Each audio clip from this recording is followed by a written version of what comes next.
Okay, we are now recording and ready to begin the meeting at 8:04 a.m. Okay, this is Chairman Dean Euchert, and we do have, we'll go ahead and call the meeting in order as we do have all members present at this time. I will advise that I've been having power outages this morning. They haven't been lasting long, but if it does happen, I go out. If I will ask Vice Chairman Hayes to continue the meeting. Okay, first item on the agenda is the public comment. This agenda item provides an opportunity for citizens to address the board of directors on any agenda item or other matters relating to the NTMC. Each speaker will be given a total of 3 minutes to address any item. Anyone wishing to speak shall be courteous and cordial. Any person who wishes to address the board of directors regarding any item may do so by utilizing the raise hand function of the Zoom meeting at this time. Citizens that are not able to connect to the Zoom meeting must email his or her public comment to kmorris-perkins@ntmc.com no later than 12 p.m. on Tuesday, May 25th, 2021 to ensure the comment will be read. The board of directors is not permitted to take action on any subject raised by a speaker during citizen comments. However, the board of directors may have the item placed on future agenda for action. Refer the item to the NTMC officers for further study or action. Briefly state existing NTMC policy or provide a brief statement of factual information in response to the inquiry. Do we have anyone submit any requests to speak? No, we have not received any emails to request to speak, nor do I see any hands raised in the audience. Okay, thank you. So we'll move on with the consent agenda. Consent agenda is consider approval of minutes of the April 21, 2021 NTMC regular board meeting. Take it all board members did receive the packet and the minutes. Does anyone have any questions, additions, or deletions on the minutes? No. Could I just, I did not receive it through email. I went on the website and pulled it down, but for some reason didn't get it by email. Okay, sorry about that, Member Combs. Staff, if you will kind of after the meeting, if you'll look into that and see why Member Combs didn't receive his email. I know we had some problems in the past with mine going to junk, and I think somebody else's was going to junk, but mine is not going to junk anymore. It did come to my regular email. So you'll just get with him, staff, and make sure that he gets that going forward. Absolutely, thank you. Any other questions or comments on it?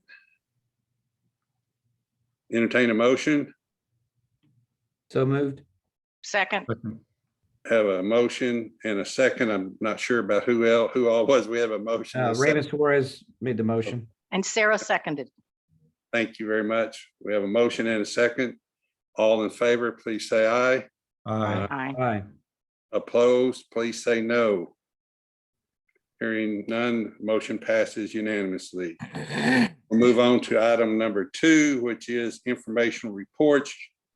Everyone was able to see the monthly financial statements, year to date of April 2021, the DCTA bus ridership report of April 21, and then the NTMC structural flow chart, which was revised in April 2021. Does anyone have any questions or comments on any of those items?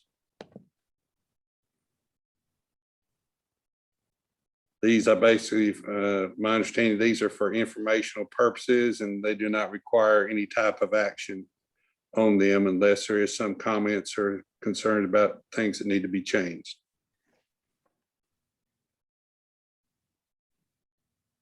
Hearing nothing, I guess we will move to the next item, which is item 3, the regular agenda. Item 3A is discuss and provide direction on future meetings as it relates to in-person and virtual. I did talk with Councilor Graffita on this, and I personally think, and I think Councilor does too, I'll let him speak for himself, but I personally think that it would be advantageous for us to be able to continue to do a either or. Either you're welcome to come to the facility and attend the meeting, or we can do joint. I mean, we can do just continuing the Zoom meetings, and we could do both. In other words, we could have dual options. You could come in and if you wanted to be there in person, or if you wanted to, we could do the Zoom.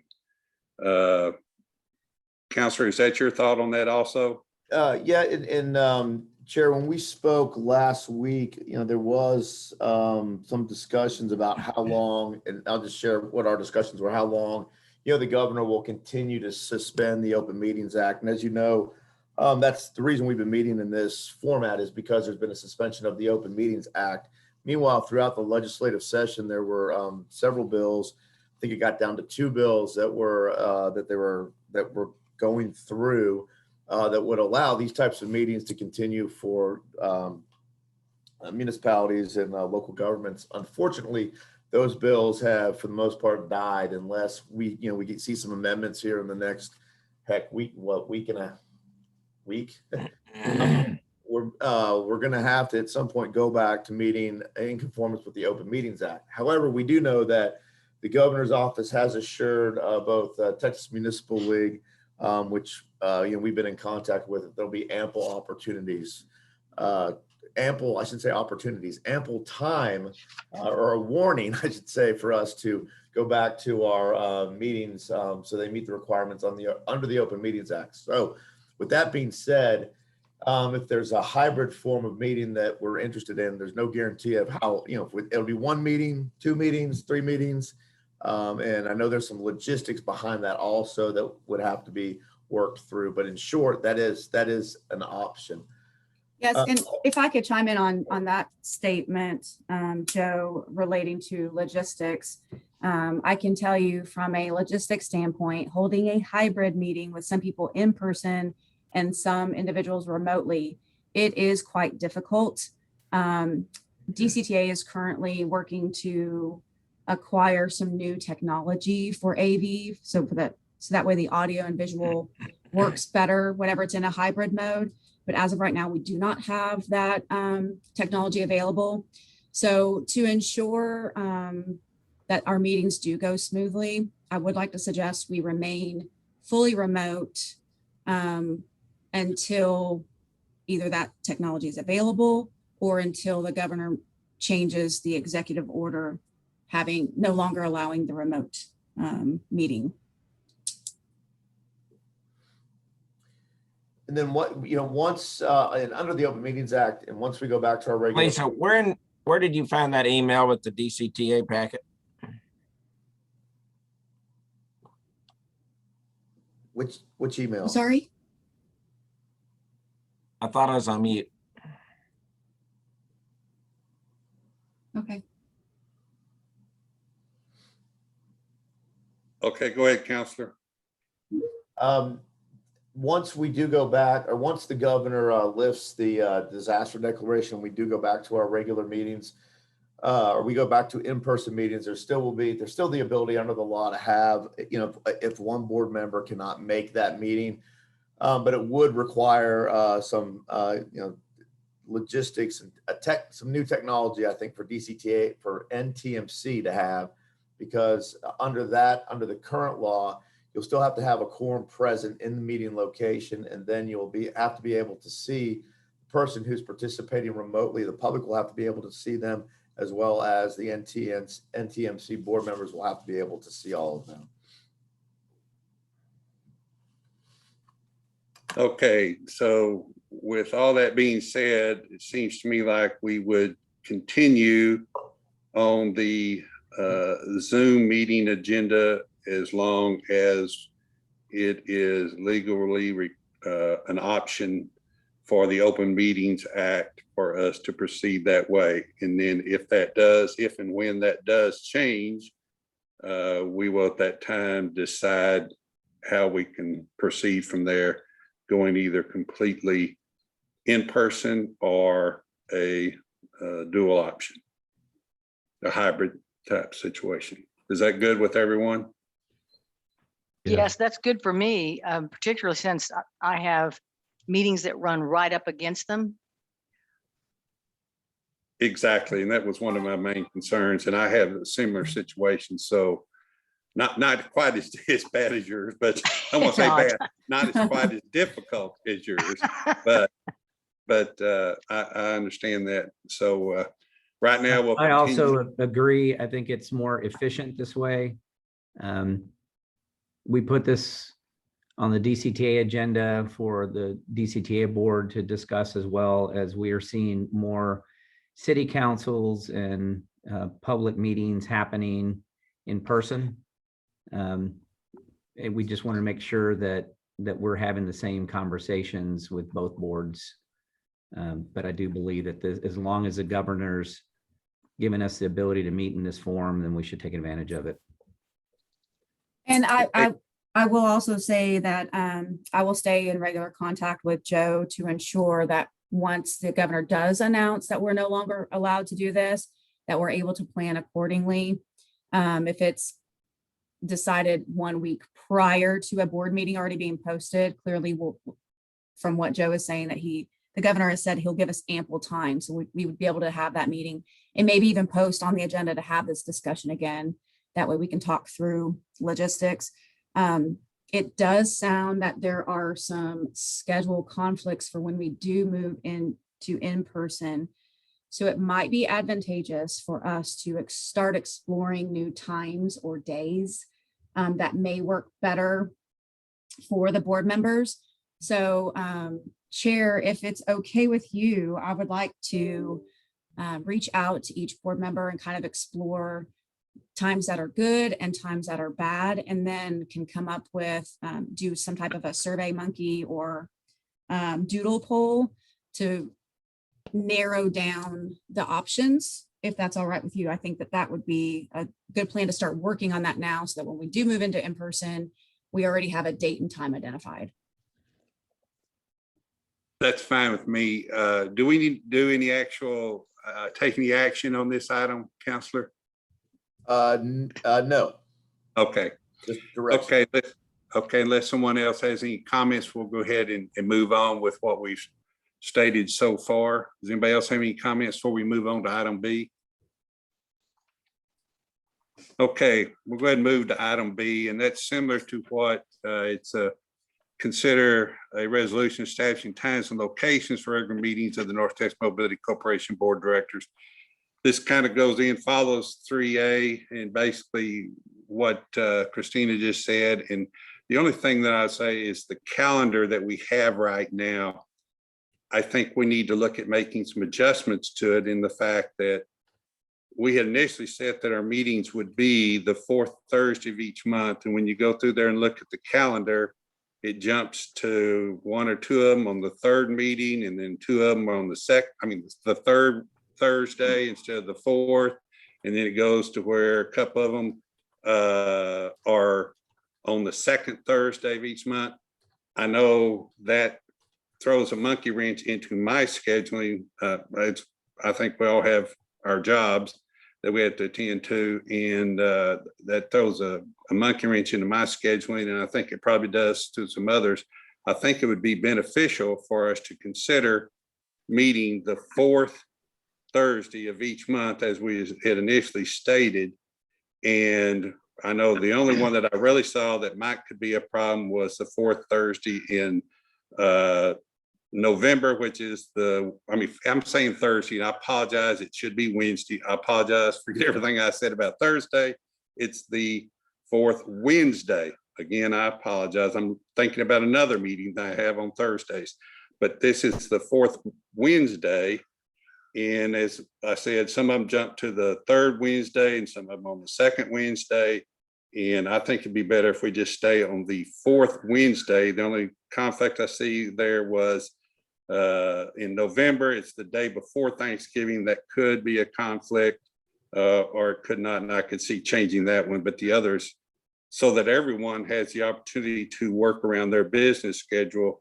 If we keep it uniform, I think it would be better. I know there's some things about trying to coincide with DCTA, but I don't know that it's always necessary that we have our meeting the day before DCTA has their meeting. So with that being said, I'll take any comments from anyone else on that. I think from only thing that- I'm sorry, go ahead, Sarah. No, I was just going to say, I'm going to be meeting with the mayor and the mayor pro tem later next week to have an agenda review process. The only thing that may change for me is because of the length of our meetings and how long they are going, we may end up splitting out doing work sessions on Tuesdays and then more agenda items on Thursdays. I'm not for sure, but we are going to have to figure out some things for flow. I don't think it'll impact anything on my Wednesdays, so I'm going to keep my Wednesdays in the mornings pretty free, but in case we decided to move to another date, that could be problematic. Okay, and I want to make sure we take that in consideration. And these could change. I'm not saying it shouldn't, but whatever we decide, I'd like for it to be a regular time meeting so that everyone can adjust their schedule. Just as member Hensley just said, that we can put that in our calendar. We know to set that side time instead of jumping different times each month. So Chair Euchre, based on your desire to stick with the fourth Wednesday, when I reach out to each of you, I will focus on that particular day of the month. So start kind of thinking time-wise, what portions of time you would be able to set aside, and also keep in mind that you would need to travel to the DCTA administrative offices in Louisville for when we are back in person. But just to clarify, we'll maintain the existing schedule until we make the change to be in person. Is that correct? I'm fine with that. As you said, I think it'd be good to start your survey of the individual board members. And if we need to change a date and time, that's fine. But whatever date and time we change it to, I think it would be beneficial for everyone to set that date and time each month instead of fluctuating the different days and times of a month. Thank you. Is everyone else okay with that? Yes. Yes. Yes, good job. Okay, great. And I don't think we need any action on that one, do we, Counselor? No action required. Okay, let's move down to item 3C, discuss proposed fiscal year 2022 budget calendar. I know that is actually scheduled for a Friday in June, I believe it is. And that I do have a conflict with that. I cannot make that Friday in June.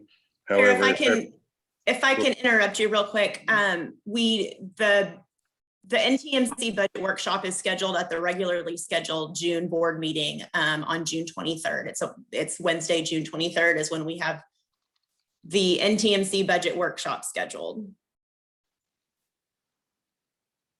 I'm sorry, I was going by, I thought there was and I don't have it in front of me, I'll have to find it. I thought there was a calendar that showed our budget workshop on a Friday in June. Yes, sir. So included in your packet on page 21 is the proposed budget calendar. What we're suggesting is that each of the budget meetings or budget discussions that are needed will be had during the regularly scheduled board meetings for June, July, and August. The only one that changes or that varies from that rule is in September, and that's the official budget adoption. And we have moved that to the Friday following DCTA board meeting because the DCTA board needs to approve the FY22 budget before the NTMC board can approve the FY22 budget. So that one we kind of flip-flopped that meeting, whereas otherwise they're all on the regular agenda. So it did change because I put all those in my calendar before. So I need to take the new one that came in this packet and change it out. This schedule or this calendar that was included in your packet is identical to the one that was included in your packet last month. Okay, then I'm good. And so the only Friday meeting is September 24th. And again, that's in lieu of the meeting on the 22nd, and it's only because of that budget adoption requirement. So Chair, is that maybe the Friday that you were thinking of in September instead?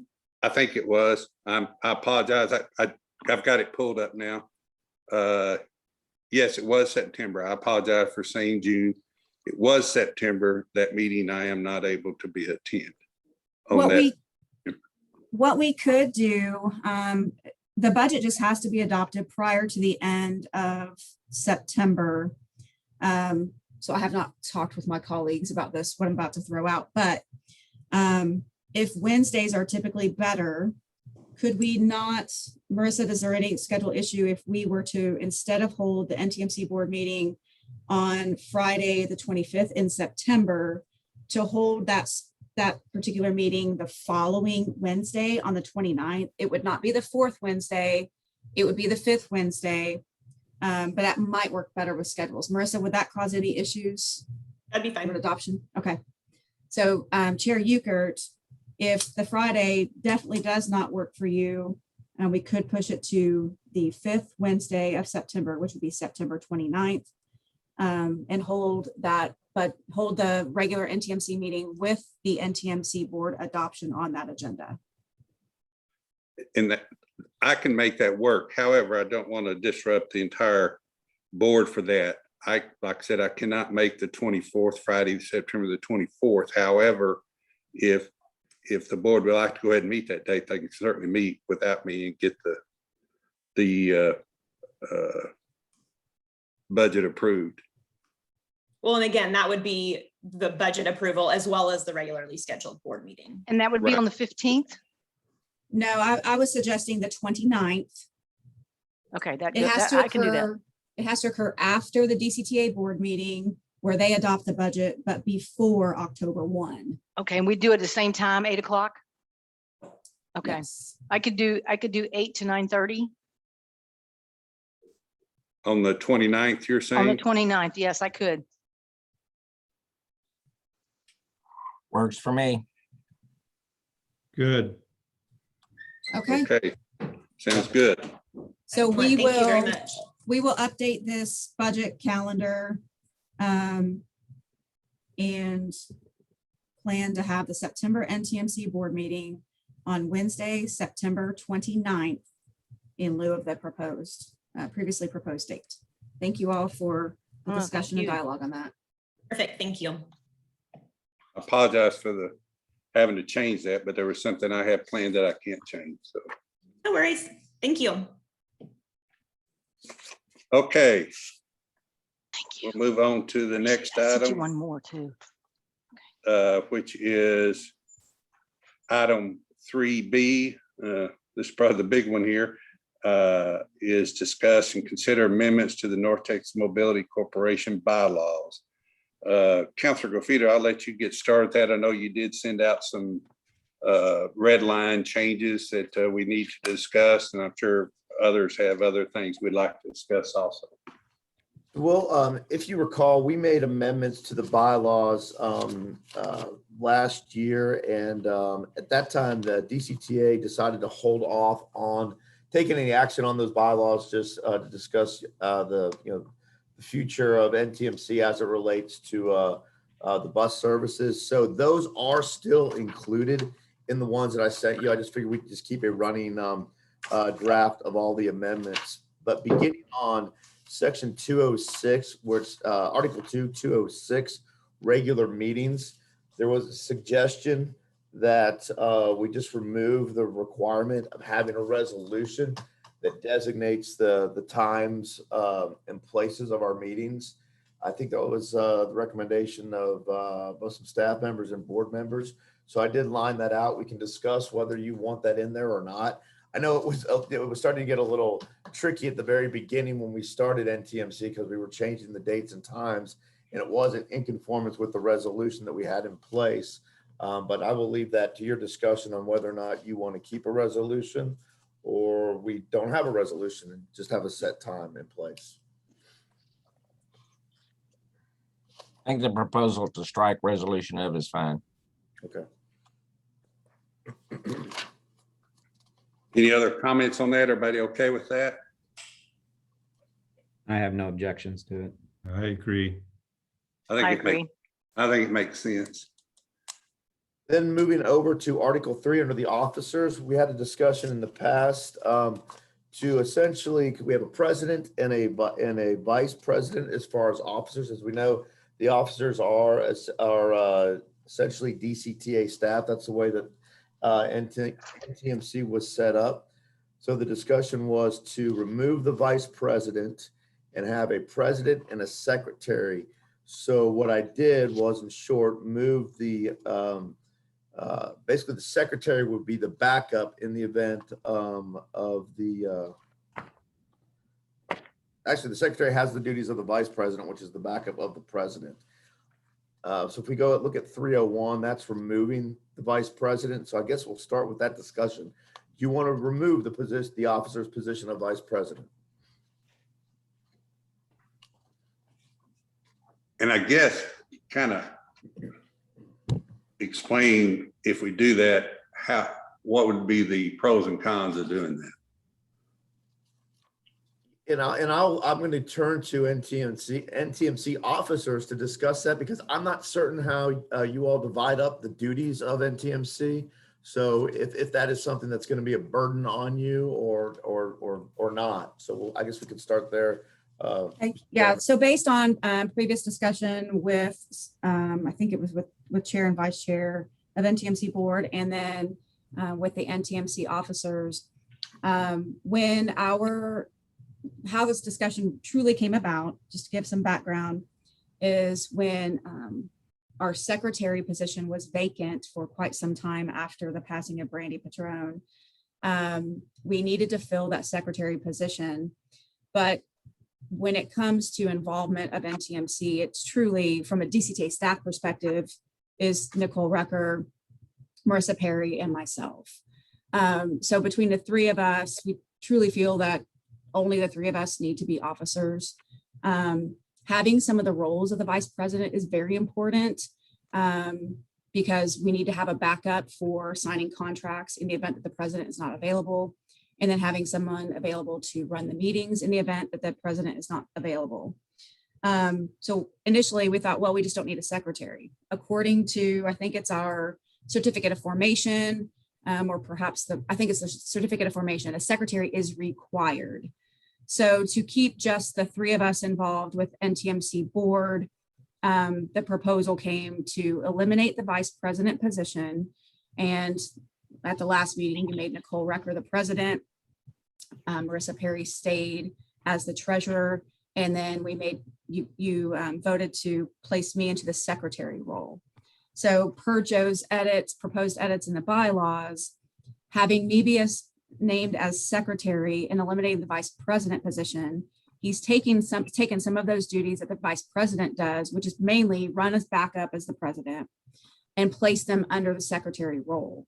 So this would work very well from our perspective. My role would still be very similar in the role that I had been playing. Nicole now executes contracts, but I will still be responsible for working with the chair and the vice chair on the agenda and setting up the meetings, and just using some of my DCTA support staff to make the meetings happen. So like Keisha Morris Perkins is helping in the background. But in order for her to do that, she does not need to be secretary. So I like this idea. I think it works very well. So from the NTMC officer position, we would recommend that you do eliminate the vice president position and just maintain president, treasurer, and secretary, and have secretarial duties as serving as backup to the president. Okay, do board members have any comments or suggestions on this? Is everybody good with that? Okay. I'm good. Okay. We just need to update the flow chart to remove that position so that the documents are consistent. But other than that, I don't have any concern. Right. There may need to be some, as you say, may need to be some changes on that flow chart once we make bylaw changes on anything. So just keep in mind, our recommendations would just, we have to take those over to the DCTA board for approval. Right. Okay. Okay, next item. Oh, can I just speak to the timing of that, Chair Ukert? Sure. So if we're, oh, you meant next item in the bylaws. I'm sorry. I thought you were Yes. changing. Oh, no, items. no, no, no, no. My I'm sorry. apologies. I should have said that. Let's move on with the next change in the bylaws. I'm sorry. Okay. Yeah. All right, just going over in Article 4, for financial responsibilities, those are all edits from last time. Which one is this now, Counselor? I'm sorry. Article 4, if you go to 407, I just put a comment in here, and that is, do you want to place any limitations on the president's authority as it relates to signing contracts or any other type of limitations on that without coming before the board for approval?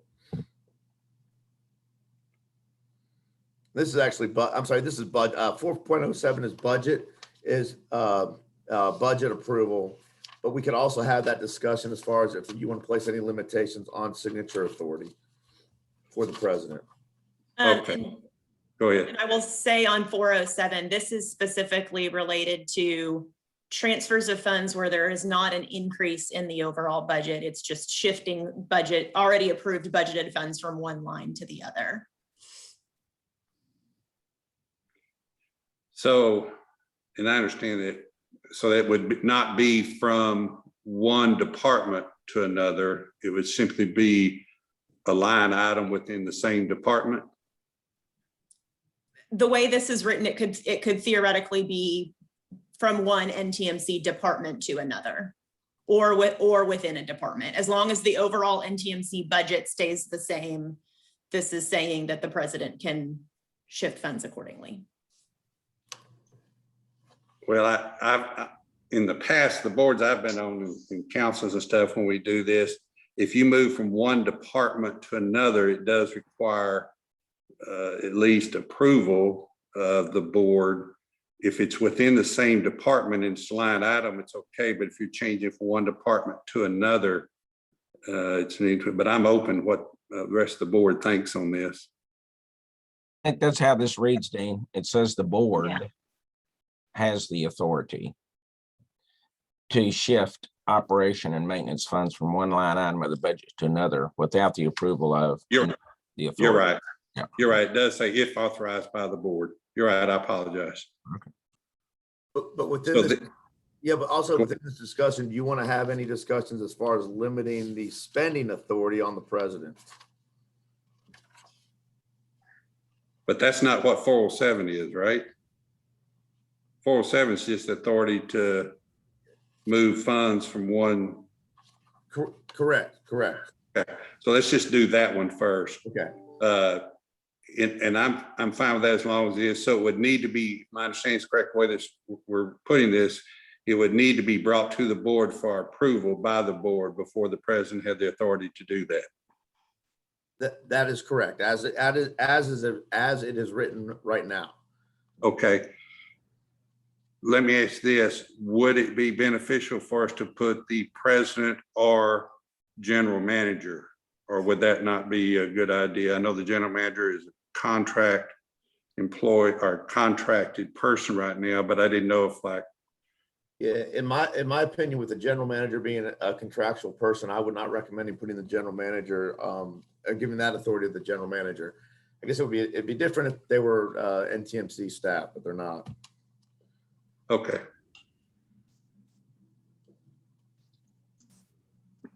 But either way, it would still have to be approved by the board, authorized by the board. Yeah, as it's written out, it has to be authorized by the board. That was my question, is did you want the president to have the ability to have that flexibility without board approval? So we'll leave this the same as I think is the consensus that I'm hearing. The board has to give that approval. I'm more comfortable with the board giving the approval, but board members, what are your thoughts on this?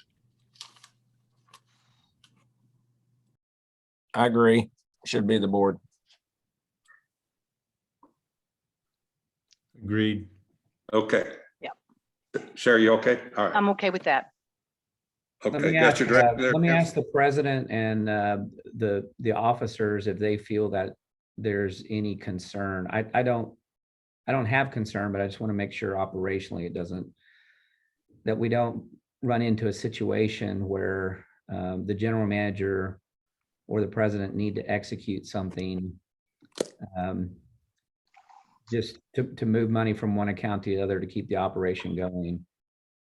I guess we could set up a special board meeting, but I just want to hear from them that this doesn't create an operational issue. I don't think it does, but I'd like to hear from them. Sure. I mean, so I will say if any budget transfer requires board approval, it will slow down the overall process. On the DCTA side, Raymond, as the CEO of DCTA, has authority to transfer funds between accounts so long as it doesn't increase the overall DCTA budget. And so we're able to shift funds accordingly when we have overages or underages. I can't think of the word, in a certain account. And then we just present that to the board as an FYI at the following board meeting. Again, it's just more of an administrative function, since the overall budget stays the same. And then any additional increase that is requested for a budget amendment goes to the board for approval. So that's how DCTA is structured. I mean, from an ease of administration standpoint, doing that on the NTMC side would be beneficial, just in terms of efficiencies and getting things done a little bit quicker. I want to say that the DCTA board limit is not to exceed 5% of the overall annual budget. And that's the amount that if a budget transfer comes over that amount, the transfer would come to the board for approval. But as long as it's under that amount and the total budget stays the same, Raymond has the approval to approve those budget transfers. And so I think that was Joe's original question, is did we want to set the president within a certain percentage of the annual budget can approve transfers from one to the other without prior board approval? Just Richard, I have a question. How often does that situation arise? I mean, we do budget transfers.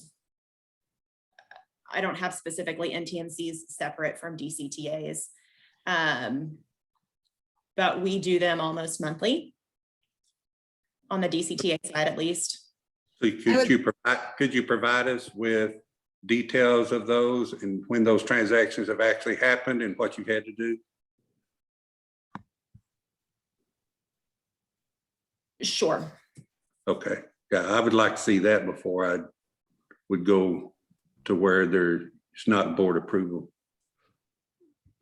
So Chair Euchre, with that explanation and with similar parameters in place, I would be very comfortable. I don't want to do anything that impedes the staff from doing what needs to be done and what has been done in the past that has never caused a problem. If I'm understanding Marissa correctly, that seems to be the case.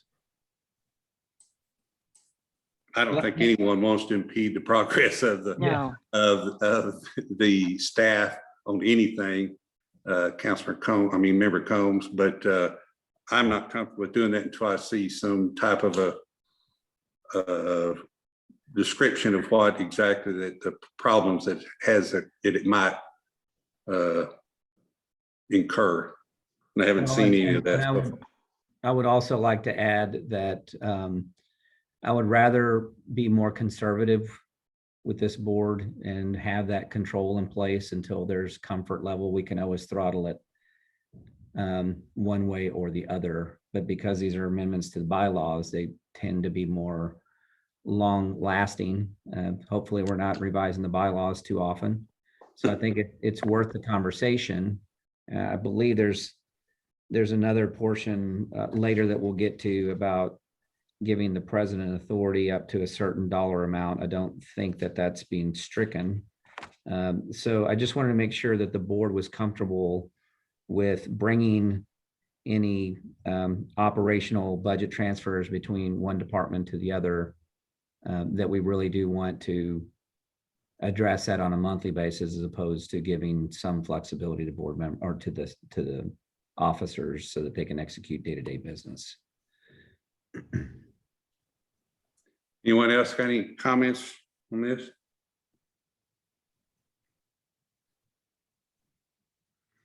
So to entertain a motion as to, Counselor, do we need to make a motion on each change or just kind of do it all at once or what? We could do this one of two ways. I mean, we could,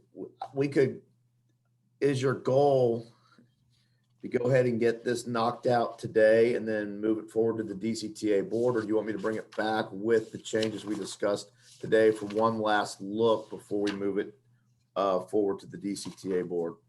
That was my intention on this, was kind of go through it today. I'm not sure we'll get through it all today, but go through it today, make our recommendations, and have you redraft it again for approval at the next meeting before we send it to DCTA board, if that's acceptable with everyone else.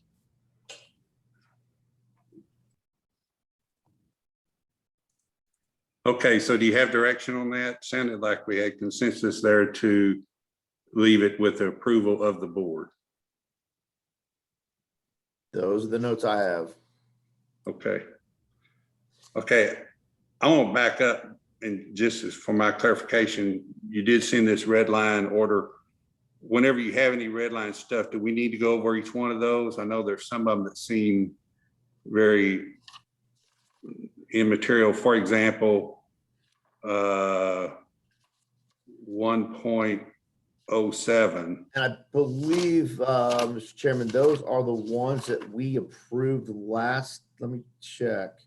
I believe that was, I had a note here and I could be, that was approved the last time that we went through this and moved these forward to DCTA. So those are the ones that I was skipping that we previously had been through. So 1.07 says the corporation, upon approval of the authority, may contract with a non-member unit of government to provide services on behalf of such non-member units of government.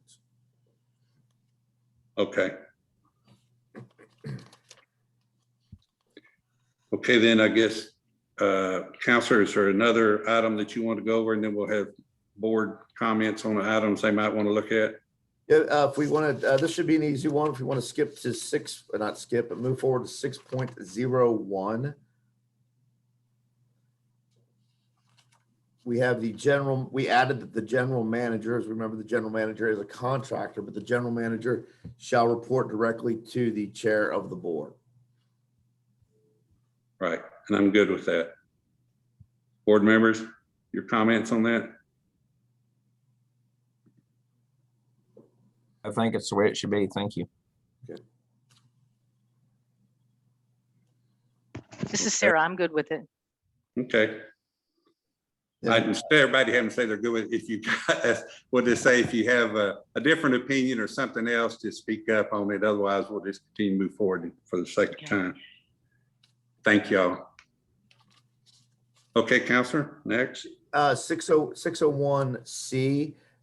This was the trying to kill two birds with one stone in the previous discussion, but this again is the spending authority of the president. Right now, it's at 50,000 without board approval, as long as funds are budgeted and are available for the expenditure.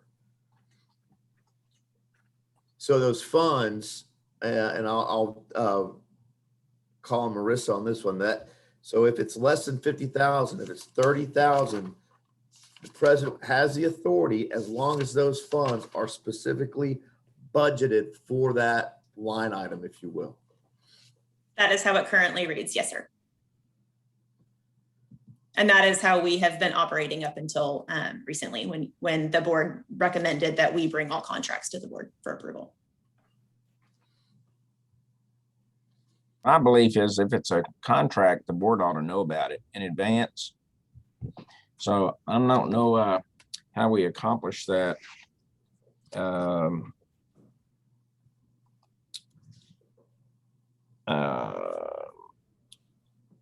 It's one thing if it's a expenditure just in the day-to-day operations, but if we're entering into a contract, I think the board ought to approve that. Is every expenditure require a contract? No, sir, this is just contract. So I'll use DCTA as an example. So again, kind of for some efficiencies and speed in executing some small dollar contracts. DCTA has a limit of 75,000. So for any contract that's over 75,000 over the contract period, that goes to the board for approval. Anything that's smaller dollars like that, as long as it's already budgeted, Raymond or his designee can approve those contracts on behalf of DCTA. And so because of the structure of NTMC, there's not a lot. NTMC utilizes a lot of DCTA's contracts. So I'll use our payroll system as an example. DCTA contracts with Kronos for payroll processing. NTMC also utilizes the same software, but does not have a separate contract with Kronos. An item is on this agenda today for temporary staffing services. That's a contract specifically with NTMC, but for something like we have a 401k or tax payroll tax requirements that NTMC contracts with a separate entity to perform. Those are typically small dollars. For vision insurance for employees. Those are typically small dollars. They're kind of status quo contracts that are updated on a recurring basis, where, you know, just the need to bring every contract to the board just kind of slows down the process in order to utilize the services that would be provided in a contract. And just to clarify, and Nicole, feel free to chime in, but as Marissa mentioned, NTMC doesn't have a ton of existing contracts. Like one of them is uniforms. So if the board is going to decide that some contracts need to come to the board and some do not, it just needs to be very clear so that officers and NTMC staff are, we know what the parameters are and can plan accordingly. That temp staffing one that we're bringing, I cannot recall the dollar amount on it, but it is, and I think RJ probably would agree that NTMC was in dire need of some temp staffing. So to have to wait for this to be approved could have potentially put some constraint on NTMC staff. But from what I understand is previously they leveraged a contract with DCTA. So I think that was we were able to maneuver through that.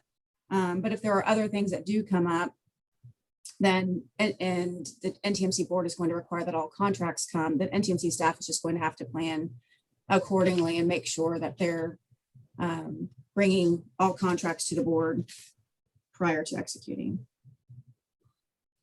Just to clarify, these are contracts that would be driven by the general manager. So we would just need to allocate enough time that if RJ states that he needs some contract support, then we would just help him with the planning to include bringing that to the NTMC board. So that could delay efforts, even up to a month if the need to bring a low dollar contract to the NTMC board is the desire of the board. Well, I don't think 50,000, in my opinion, is low dollar. Now, maybe there's a number that is low dollar. But generally, maybe y'all are, maybe when you talk about a contract, are y'all saying you're actually signing a contract with somebody, or is this just a purchase order for materials or supplies?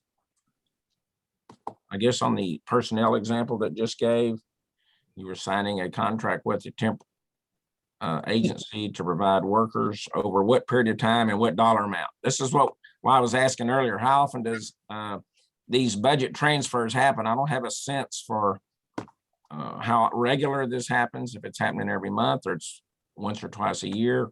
Same kind of deal here. How often does this happen? I would say that the contracts for NTMC They don't happen all the time. They're fairly limited.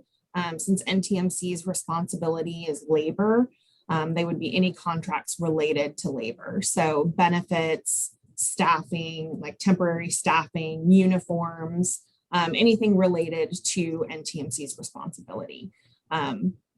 This is I would say the first time we probably brought a temp staffing, which is why we have a different item on the agenda today for RJ to present that, so that the board is comfortable with the contract amount and the terms. But the signing of contracts does not happen on a regular basis. I mean, we could probably count on one hand the number of contracts that NTMC signs in a year. Okay, to that point, Mr. Garza, since Nicole did say that most of these contracts would be brought up by the general manager and you are serving as our general manager, do you feel that it would be an encumbrance to you and the operation of the DCTA NTMC operations if we had these contracts approved by the board, which we meet every month? I'm sure so far with your planning, it doesn't seem like it would have created a thing, but do you feel that would create an encumbrance to your operations? Well, I think it's a good question, and I appreciate the opportunity to speak about that. We do have limited contracts, as Nicole mentioned, and the one that's going to be on the next one of the items on the agenda is only $11,000, and the thing is and that's related to personnel or labor. The other contracts that come into play would be that affect the maintenance program, or like tires, anything in bulk that we need to buy that may require a contract. I am requesting that I'd have the authority to review those contracts before as we're putting them out there. And I think that'll be on the next monthly meeting as far as what responsibilities are. And But- if I can just clarify, contracts for tires and parts and anything related to DCTA assets are DCTA contracts, not NTMC contracts. So those are Right. contracts that if they meet a certain threshold, So go to the DCTA board for approval. So with that said, they're very limited. We don't have very many. So it wouldn't be a problem bringing those to the board for approval. Okay.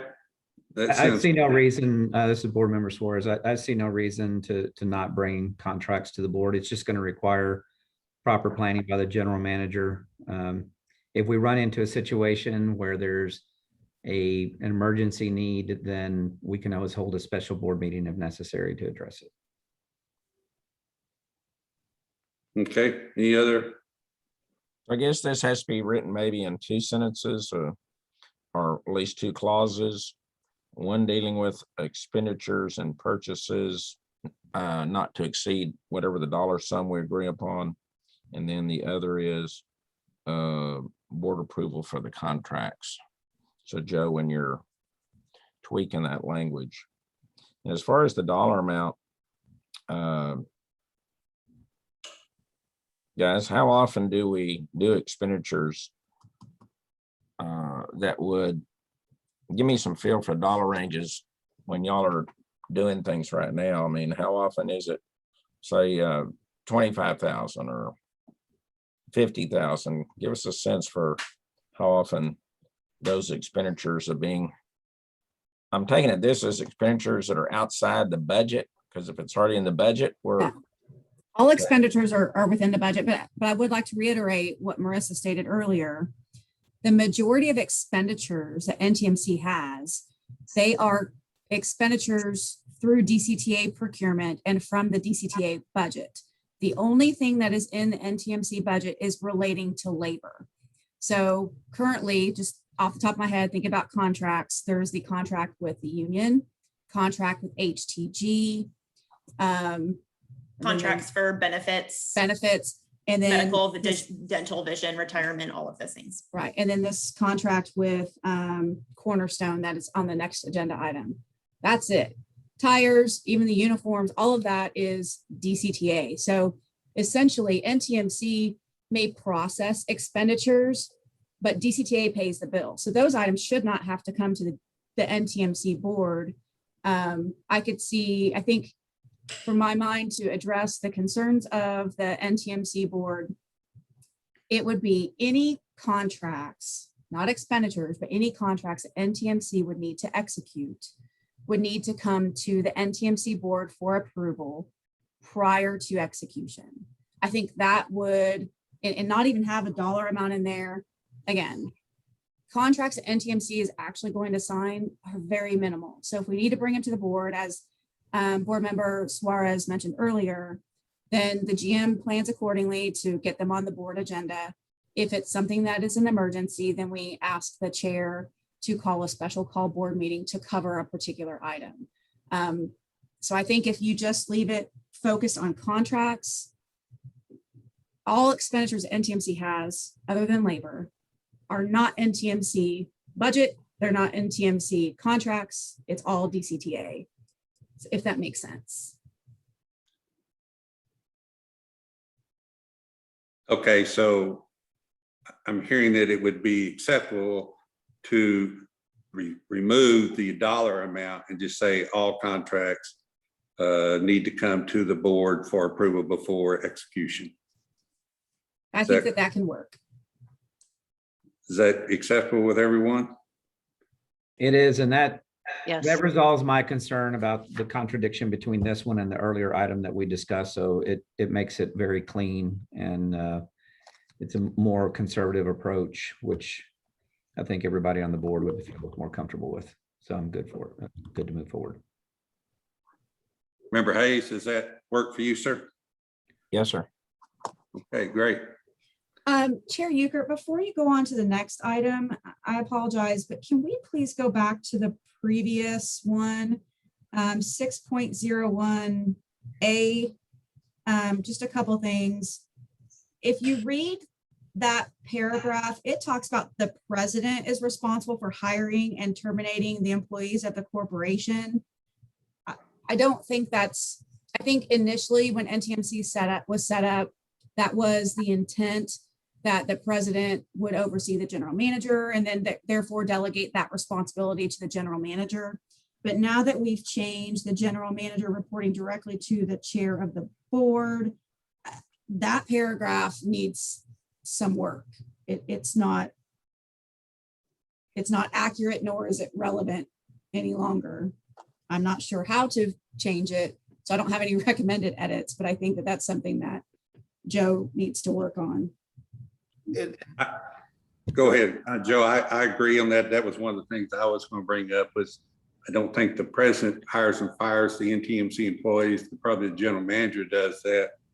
Also, in same context of that the NTMC employees should report to the general manager, not to a DCTA employee.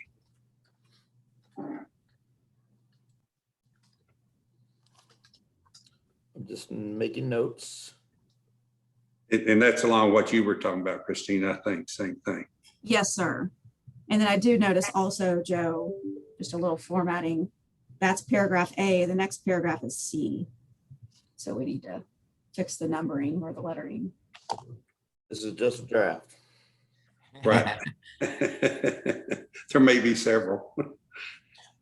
So Christine's comments, I think, are well taken there. So the two places where we see the word president in 6A, it would say general manager, but 601 is entitled additional powers and duties of the president.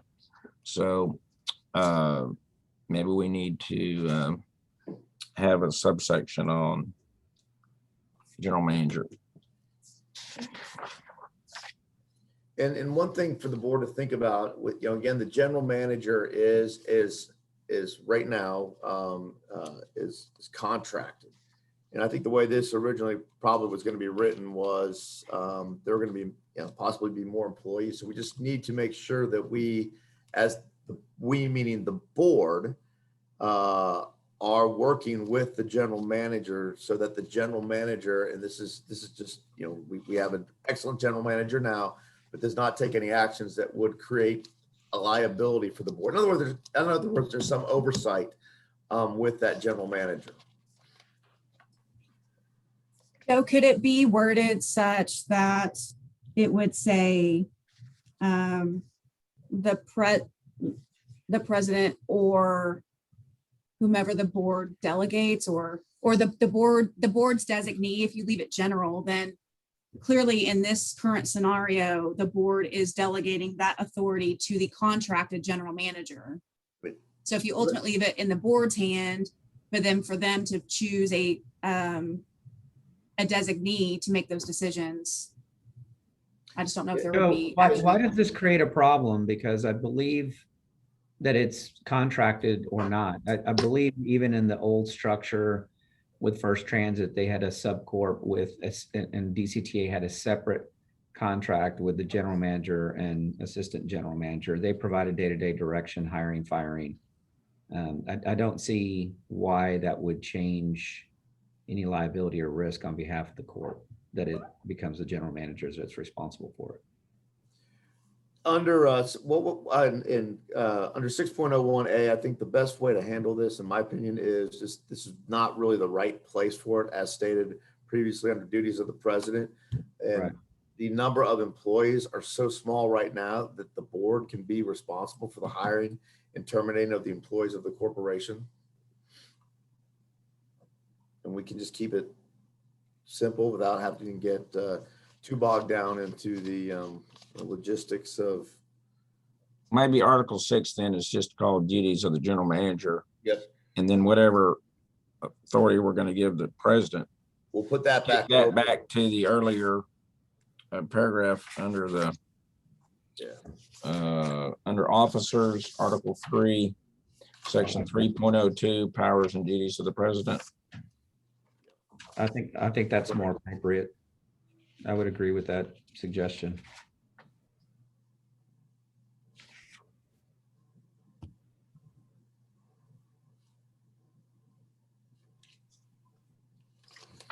Okay.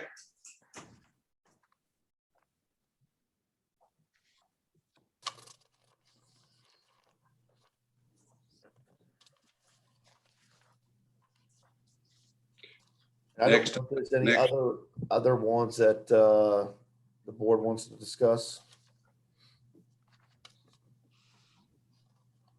We do have the budget preparations, and the responsibility of the budget, is that going to be the general manager's responsibility? Under 6.01 D, as it states right now. Yeah, under 4.06, it says 4.06A. Prior to the beginning of each fiscal year, the board shall prepare or cause to be prepared and approve a budget. So cause to be prepared. Who would normally do the budget? So the way that the ILA reads is that DCTA provides budget planning assistance. And so this year we held a meeting with RJ and Louise and John Hendrickson to kind of discuss roles and responsibilities, what HTG would like, the services that they would like to provide, how much they wanted to be involved. And so this year they provided inputs, and then our staff did, DCTA staff did all of the formatting for the budget. But the monthly P&Ls are sent to RJ every month. And so he has full responsibility over the scope of NTMC budgets.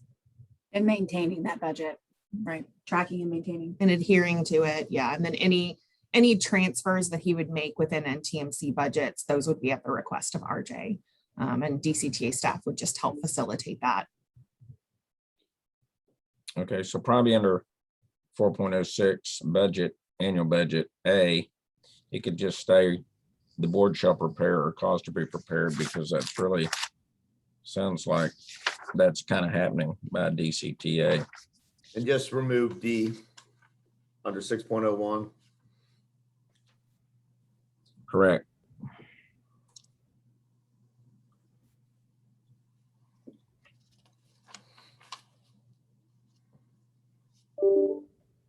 Okay, anything else we want to look at right now on the bylaws? I know we just got these Saturday, so everybody might not have time to go completely through them. Does anybody have anything else on the bylaws right now? If I could, Joe, Yes. in that same paragraph, 4.06A, that second sentence says, after approval by the board, the budget shall be submitted to the authority for approval. Historically, the guidance has been that DCTA board needs to approve the annual budget to provide funding for the NTMC budget, and then NTMC board approves that budget. This sentence is reading the opposite, but I'm almost wondering if the intent there is more so that NTMC prepares their budget request, and that is submitted to DCTA for approval. And then it would come back after DCTA for the NTMC to adopt the budget. So it's a 3-step process. So I think maybe that I'm reading makes too much sense. into this, but this last sentence seems to read the opposite, primarily just because of the word approval, the first word, first approval, after approval by the board. I think that makes a lot of sense, Marissa. I do have a question about that statement. Does that mean that the NTMC board needs to approve the general manager's projection before it's included in DCTA's budgets? The way that it's written?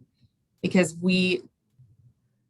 from a preparation and an administrative standpoint, and I'm sure RJ can speak to this as well, we make many modifications to the budgets, and RJ has made many modifications to the NTMC budget just in a period of weeks in order to get it fed into the overall DCTA budget for the workshops. And so if this statement would require NTMC board approval of RJ's inputs before we actually include them in our projections, that would extend our timeline quite significantly. I would also suggest too, that since typically, as y'all reviewed in the budget calendar, we have budget discussions scheduled for June and July as an additional date if needed. And so throughout that process, changes can be made, updates can be made to then be communicated to DCTA to be incorporated into that budget request. So, I mean, I would suggest that, you know, RJ and his team present their proposed budget to the NTMC board like we have scheduled in June. And then if there's adjustments that the board would like them to make after that point, that we incorporate those, you know, into the process afterwards versus trying to do that on the front end before an initial submission. Yeah, Nicole, I don't think there needs to be a formal approval. That would be my recommendation. Budget processes are always, we set targets, you go out and I say the DCTA board would set the parameters of the budget based on financial plan allocations and discussions. We need, as NTMC, we need to hear from RJ and his team what they need in order to be successful. That information needs to flow through the NTMC board process so that we understand what's being asked.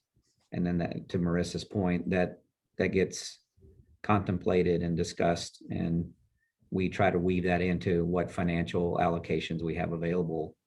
And so there's a back and forth that has to happen over the next several months to get everybody comfortable with what the budget is actually going to be. And so then I would recommend removing that after approval by the board in that statement. Well, let me ask you this. It just seems incongruous from organizational policy that your board doesn't approve the budget. And it seems to me we have lots of opportunity to do that, because going back to that budget calendar, we have budget on June, July, August, and then we have moved so we have all those months, it seems to me, for us to get it in relatively good shape before the DCTA board considers it on the 23rd. correct. I do believe it does need to be, I agree with you, Richard. We should approve it. I think there's plenty of opportunities for us to do that. I think Nicole was was probably asking before it gets presented to the DCTA board, but I don't see it working that way either, to Marissa's point. There's going to be plenty of opportunities over the next several months to have information flowing back and forth. As a board member of the NTMC, I believe we need to approve and adopt the budget. And we will plan on doing that. My hope would be in the September timeframe, as well as the DCTA board. So there's And still- if DCTA tweaks it or whatever, that's why when we meet on the 29th, we could bless whatever final changes there have been. Okay, I think all this is great conversation. However, in the interest of time, I'm going to try to say that I think Council's got some good notes to go forward here, and we move on from this, and we'll table the rest of this bylaw changes to the next meeting, and then we'll go ahead and move forward with the agenda. Is everybody okay with that? Because we do have a budget process thing that I think we need to do some discussion on there also. Is everybody okay with that? And I would Just- say, Joe, Yes. that about the board approving contracts, that ought to go under 201, Article 2.01, the powers of the board. And then like we said, moving the president to that particular section. So 6 just becomes the authority of the general manager. That's all. Thank you. And Chair Hayes, just one point of clarification, just make sure I'm understanding. So for the June NTMC board meeting, we will put this item on the agenda again. We will list it the same. Discuss and consider. That way we can have some discussion. And if the board gets to the point where you feel comfortable with approving the bylaws, then you could do so. Is that correct? Yes. Yes.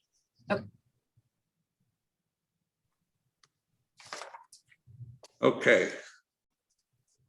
Then with that, I think we're going to go ahead and move on to the next item, which is item 3E, consider authorizing the NTMC president to execute a contract with Cornerstone Staffing for temporary staffing positions. I think we've kind of already discussed that. And I think everybody's kind of heard that. If anybody needs any more explanation, we can. If not, does anybody have any problems with the presentation on that? Or Mr. Garza, would you like to do a quick comment on that, or you feel comfortable with what you've already given us? Yes, in the packet, if you, I inserted a memo requesting to approve a contract for temporary service. As it was mentioned earlier, we don't have our own contract. We were kind of utilizing DCTAs, and to avoid any contractual discrepancies, we're asking to have our own. And it's budgeted at $11,000 annually. We did use the services in the past 6 months. We haven't since then, but it will be beneficial for the NTMC. So we're recommending to move forward with this. I move approval. Second. We have a motion to approve by Member Hayes and a second by Member Hensley. All in favor, please say aye. Aye. Aye. Opposed, please say no.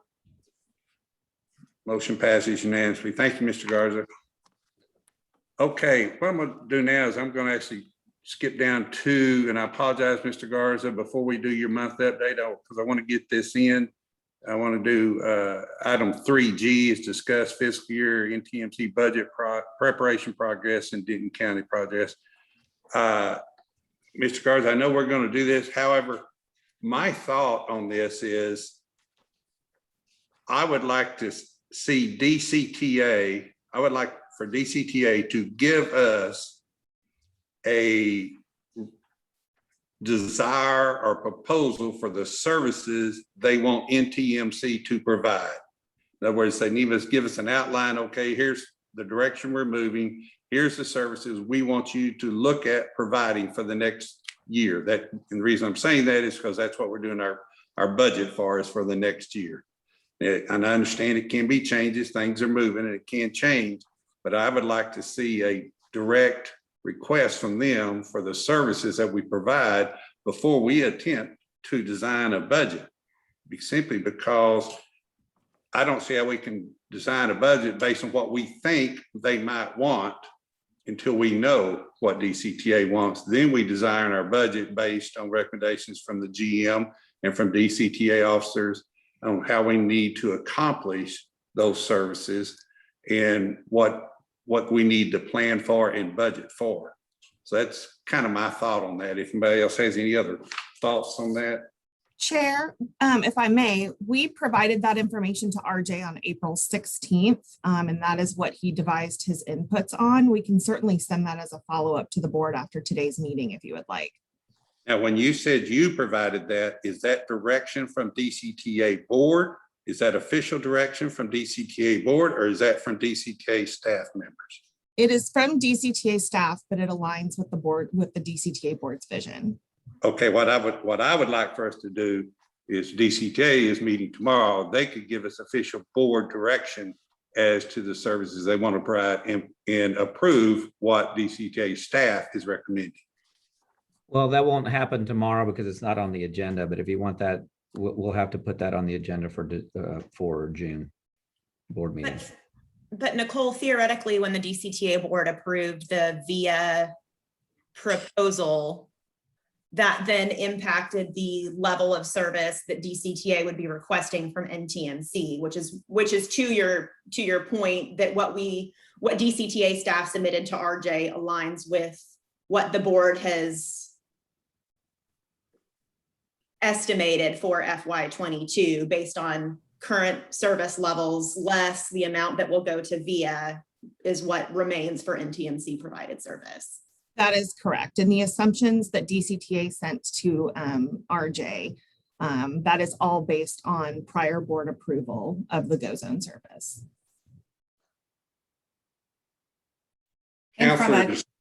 Counselors are, you know what the DCTA, you're also the counselor for DCTA board. Do you not see a way that you could work that into their agenda tomorrow to get them to approve that? It's not, I'm just sitting here, I was pulling up, looking at it. I just don't see it on there. I don't see how I can get that worked in. Okay. And if I can share too, as we hold budget workshops with both the DCTA board and the NTMC board in June, DCTA staff prepares a budget that we then present to the DCTA board in June based on presumed service levels. At that meeting, the board may choose that they want the frequency of routes 3 and 7 to increase or decrease based on new information that has changed over X period of time. And so we have, that's why we call it a workshop, is that we have kind of some of that back and forth. We can then take board input from that meeting, make additional changes, and then we bring back a revised version of that budget to the board at the next meeting. So it's a very fluid and kind of back and forth process. And so in that, what we're submitting to both the DCTA board and the NTMC board for the initial budget workshop in June would include those base level assumptions, and should either board recommend that those assumptions change, staff can absolutely work to make those changes in future for future meetings. And I would like to add that RJ is heavily involved in all of those meetings. So he attends the internal workshops that DCTA holds as we go over the NTMC budgets, so that he can weigh in and so that we can have conversation about his proposals. So he is heavily engaged in that process. And I certainly understand all that. My only concern is not that the staff's recommendation or that RJ's recommendation is not what needs to be done. My concern is that I want to make sure that DCTA says, yes, this is the services currently that we want you to provide, so budget for these services. So if we could possibly, staff and RJ get together and submit something to DCTA. I know it can't be done tomorrow, but they can submit it to DCTA saying, we currently understand that the services you wish to provide are ABC, and that we are to budget for ABCD. If there is something different, please notify us before our budget workshop starts. Something like that. That way we have it confirmed from DCTA board that that's what they want us to prepare the budget for. Would that be possible? I mean, we can certainly put the parameters of that information together, but I would defer to Joe and Raymond regarding when we could get that approved by the board. We have a budget workshop set with the DCTA board. When we go through that, we will address the guidance that's being proposed. The board will have an opportunity to deliberate on the number of hours, miles of service that they want to provide on Route 3, 7, UNT, everything else. I don't see any reason why we can't ask the board to provide direction so that we can formalize that more directly for the NTMC board. I don't disagree with the chair that having guidance from the DCTA board would be in any way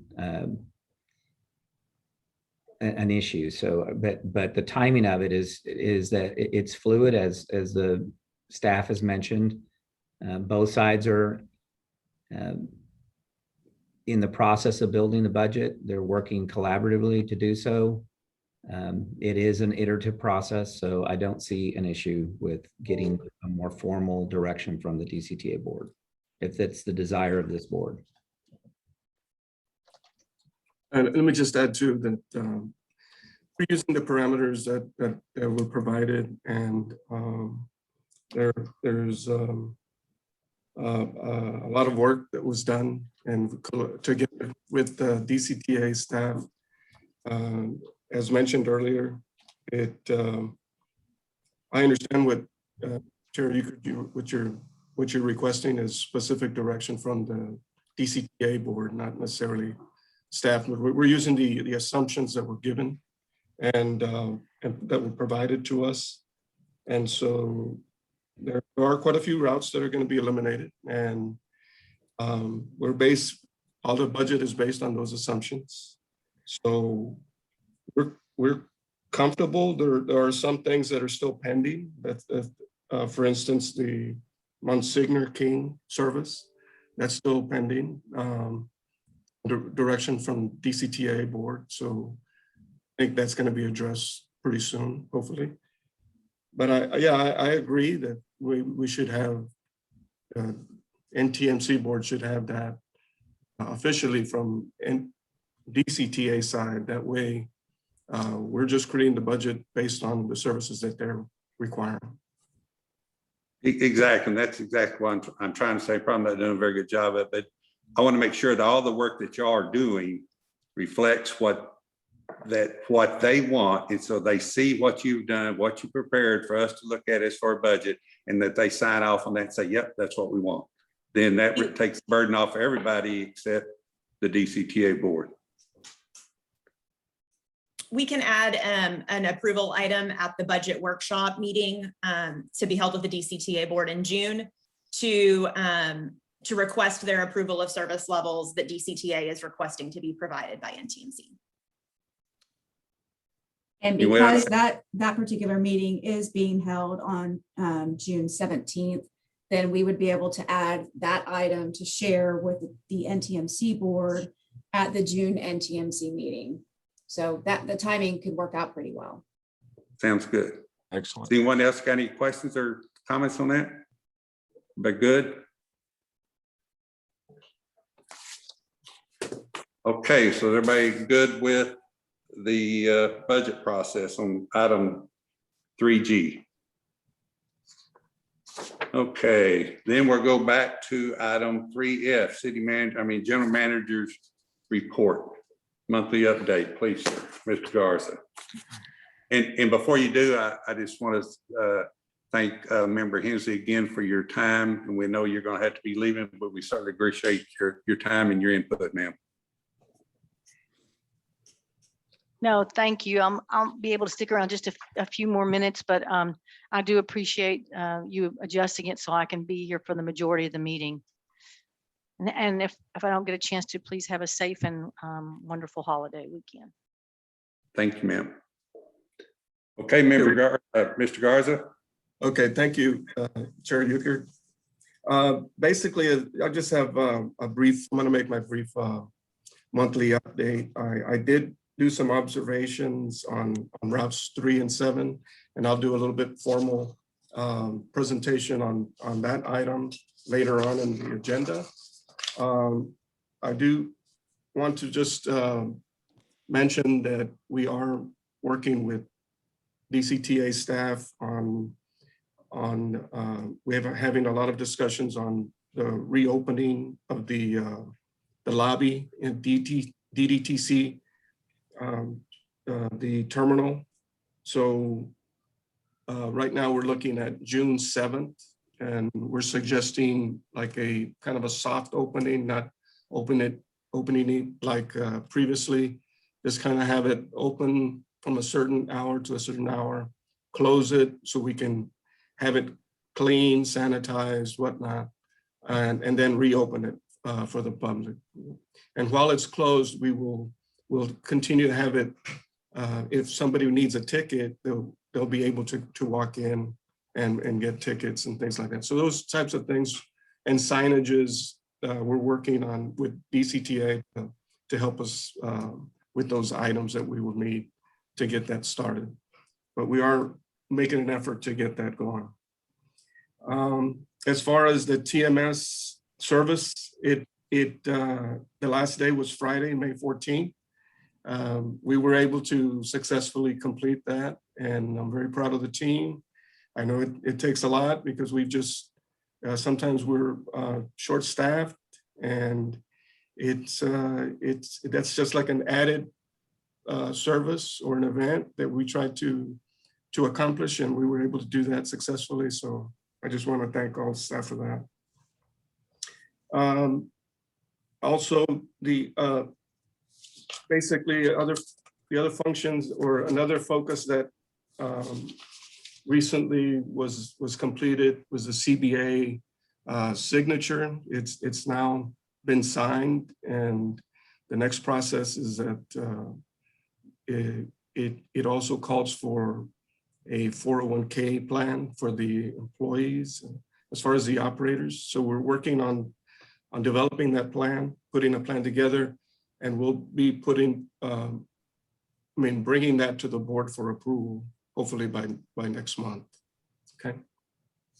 That's for that.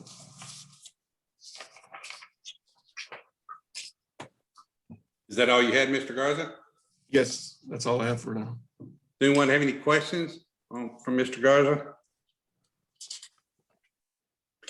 Okay, then we will move forward with item 3H, which is fleet maintenance update. I believe Mr. Salzman is going to update us with that, please, sir. Yes. How's it going? Can everyone hear me? I just want to make sure.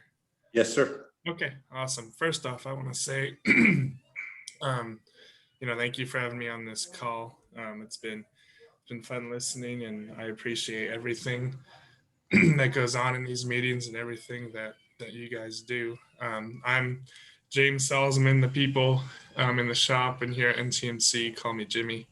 I can go by either. I'm here just to give a little bit of a maintenance update and kind of some things that we're doing in the shop. So as far as our PMs and preventive maintenance inspections, I've kind of implemented a new way of doing them to where it's kind of a formalized approach. I like to call it the sweeping PMs, which is where instead of just kind of pulling a bus in and just kind of checking random points, you start at a certain point, you're going to sweep across the bus, and at the end of the PM, you'll have checked absolutely everything that is on the bus.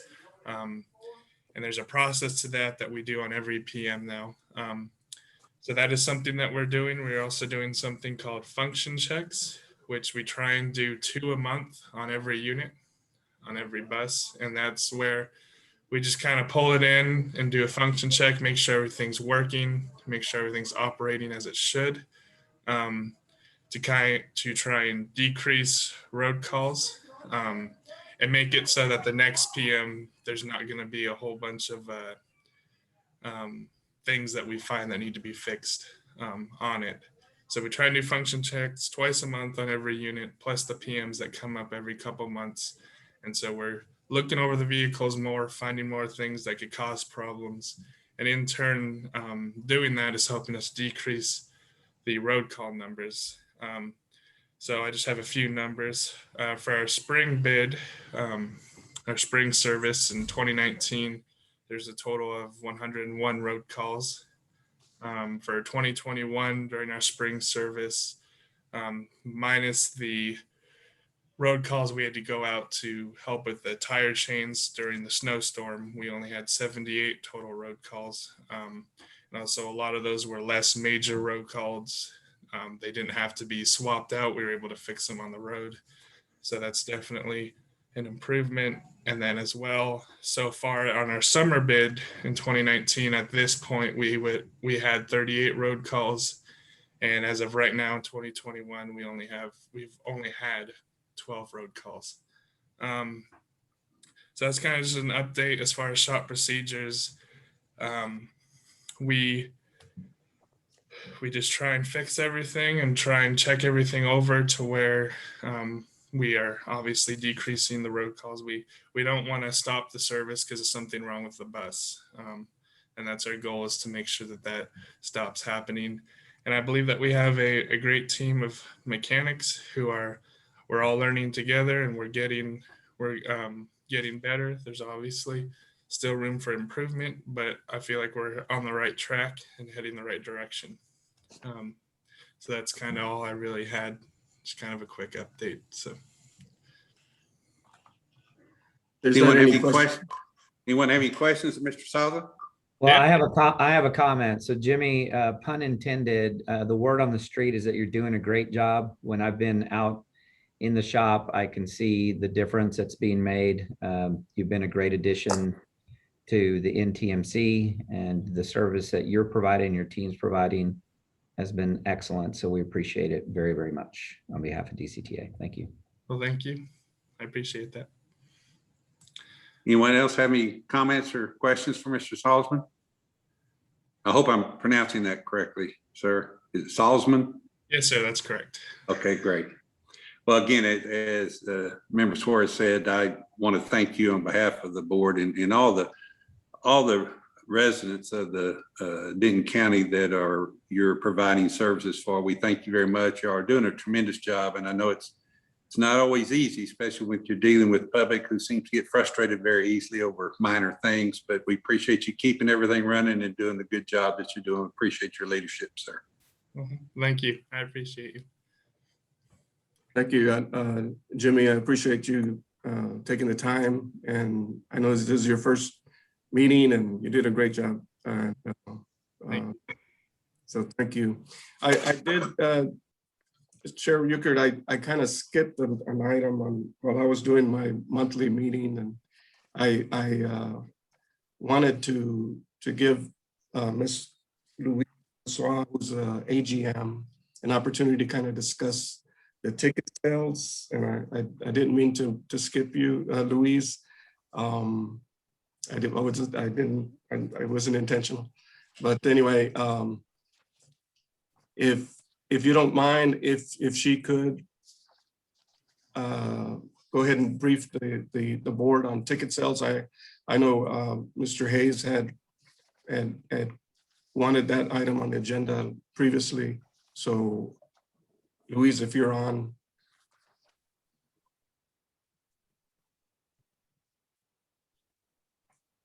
Okay. We can't hear you, ma'am.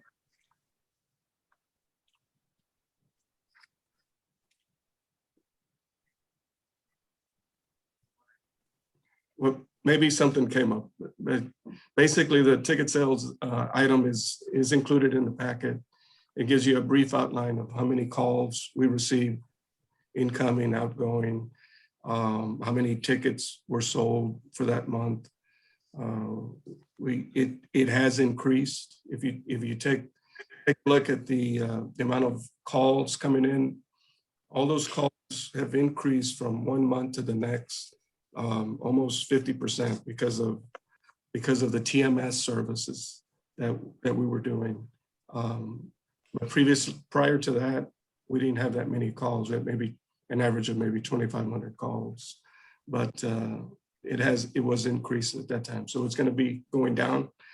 We don't measure it by the number of calls. Actually, we want less calls. We just want more service and want to make sure people know the system that we serve. But if they want to call, that's what we have a call center for. But you will see gradually in the coming months that the ticket sales should be increasing as we get out of the pandemic. Well, thank you for that exhibit 2 under agenda item 3F. That is very educational. Thank you. And I guess there are 2 ways we get ticket sales: tickets sold at window, and then others are done over the internet. Yes, sir. And so is there a somewhere we can determine total tickets sold, whatever the vehicle? This particular item only, or the report only shows what's sold at the ticket window. I'll have to request staff to get me that information so we can add that to the next monthly. So you can have So Vice Chair Hayes, based on the last board conversation, our understanding was that y'all were wanting a report of the ticket sales that NTMC staff conducts.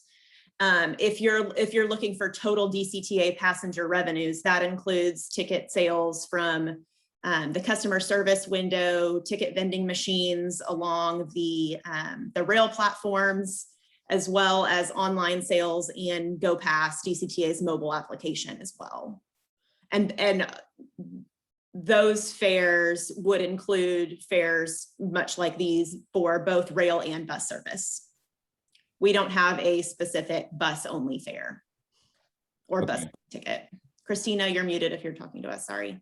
And Vice Chair Hayes, if there's a certain objective or something specific that you're trying to figure out, if you can help us understand what that is, and then I think we can help RJ provide the necessary information. I was just trying to get a better sense, a better understanding for riderships, and ticket sales seem to be a way to do that. Maybe the part of the challenge is on ridership is when we contract with the university. How do those students get their ticket? What vehicle do they acquire their tickets? DCTA contracts with University of North Texas, and in the contract between those 2 entities, it outlines that UNT rides by just showing their student ID on the buses. Okay, so we wouldn't have specific. And then what about as far as how does that ridership tracked as compared? All of that information is included in the ridership reports. The UNT bus service is included in the bus service ridership. Is that correct, Nicole? UNT's in the bus service. That's in this packet for this board meeting every month. That is correct. We do not track UNT students separate from general bus ridership. Okay. But as far as NTMC, a lot of our fare media is day passes, monthly passes, where they basically get to ride all day unlimited on that pass, and monthly passes is the same for the monthly pass. So it is very difficult to take those forms of, we do an allocation, but it's not specific enough to say that a particular individual road. When you're looking at ticket sales, the best way to do that is literally looking at the ridership counts that are collected by the operators.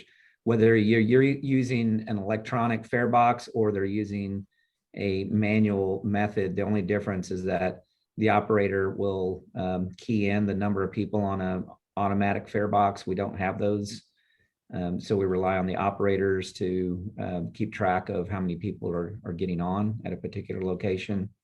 And that's how ridership is determined on the UNT service. Okay, so I'm looking at report 2B. It's called unlinked passenger trips. The unlinked, what are you trying to communicate by the use of that word? Unlinked is each time a person gets on the bus. So it's not necessarily, if I'm going to ride route 1, route 2, and route 3, I'm essentially getting counted 3 times.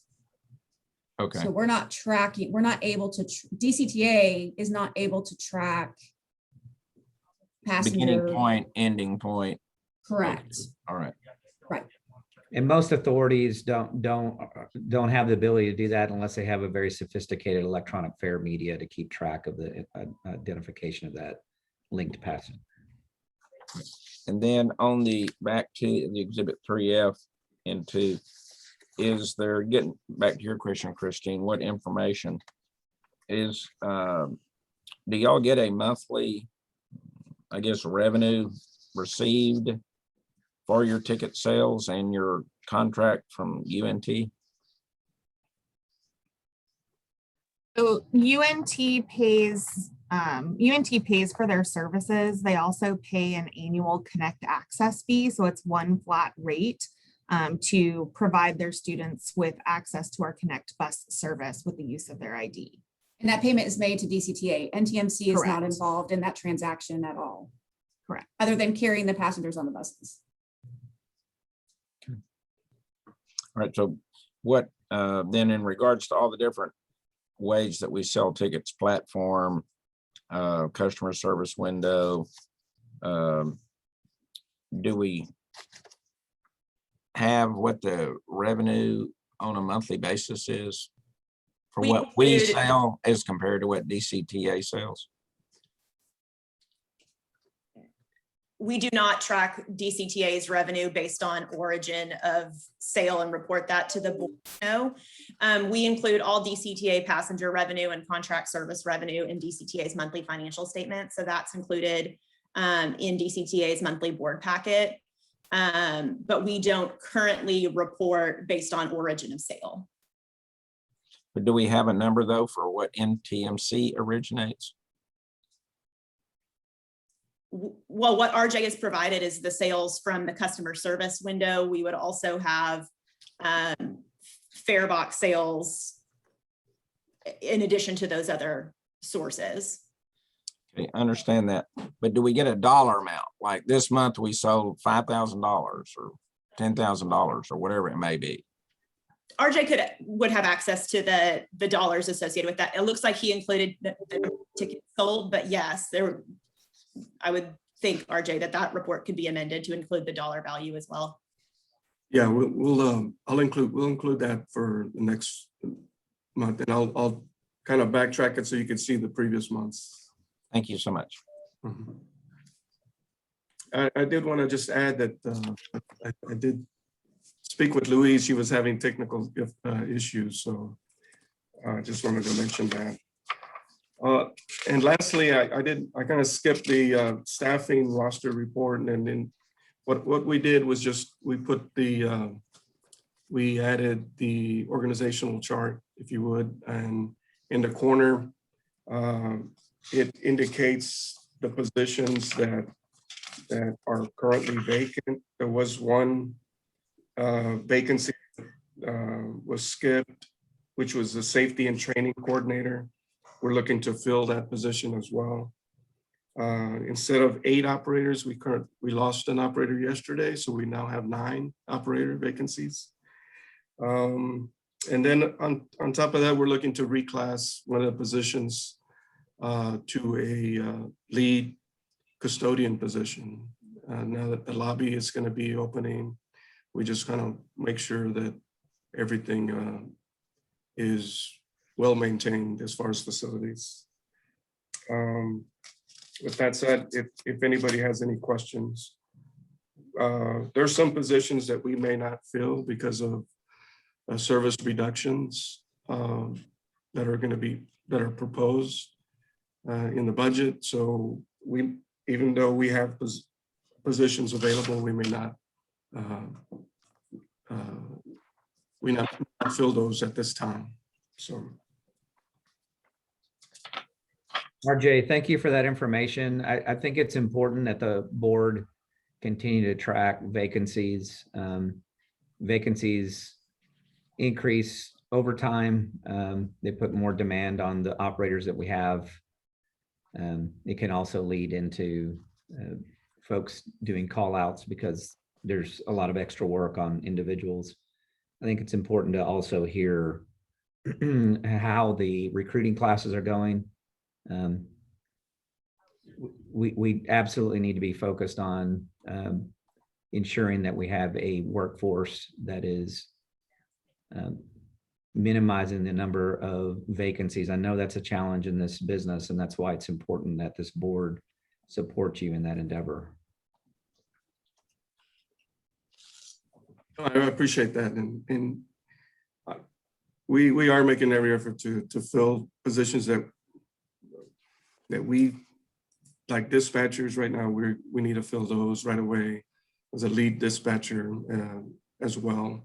So those we will be, those are kind of key positions, operators as well, but we're able to, now the service has kind of reduced a little, we are be able to make it, and we'll fill the ones that we, that are actually very, very necessary. But as we move to the next budget, I just wanted to make sure that we're going to be in line with meeting the service requirements. Yes, and that next budget is roughly 6 months away. So we need to make sure that we can deliver service over the next 6 months to meet the needs. So anything that we can do to help, let us know. And I appreciate that. With all the reduction conversation as far as reducing services, it makes it more difficult. I have to admit that, you know, it spreads around, like, you know, people find out and then kind of get discouraging. And we try to hire people, and then next thing you know, they're not coming back. So it's difficult. It's very challenging right now because of the situation we're in currently. But I hear what you're saying. I agree with you. Okay, thank you, Mr. Garza. I appreciate that. Unless anyone else has any comments, we want to move on. I also do want to thank Miss, and I hope I pronounced this right, Miss Francois, on being with us and joining us today. I apologize for your technical problems that you had, but we do appreciate you being there with us and all the efforts and work that you've done. You seem to be doing a great job, and we're glad to have you on board, ma'am. Thank you. So I think we're going to move on, because this kind of ties in right to what Mr. Garza was talking about, is item 3I, which is review of Route 3 and 7. So Mr. Garza, if you want to touch on that a minute.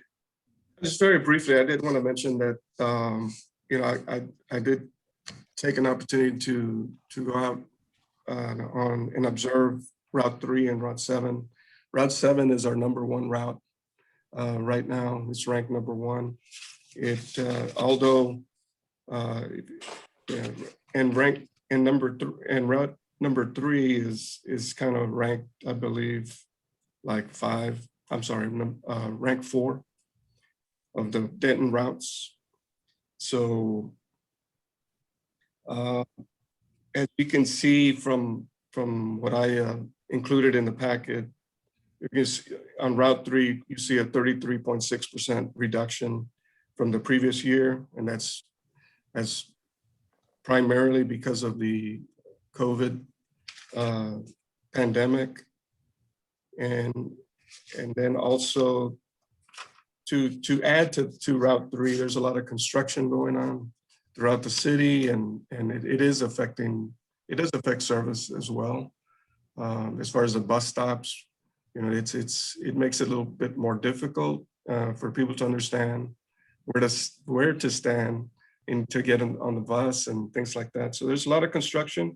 Once the construction's all completed, I think we're going to see a whole lot better ridership.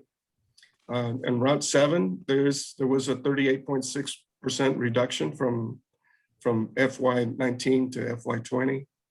And however, while I was on it, there were about 5 UNT students that came on board, and one wheelchair person and quite a few other passengers. So it was about a total of about 17 during the time that I was on there. They seemed very pleased. They all gave me a thumbs up when I took a picture of them. I included that in the packet. So there's people that really rely on the service and they depend on it. So and not only on these routes, on other routes, it's going to be a big challenge for in the months ahead, in my opinion. And I hope that I believe that the ViaTrans will add. It's a great mode of service that will be able to add to those people that, and it just have to matter of getting used to it.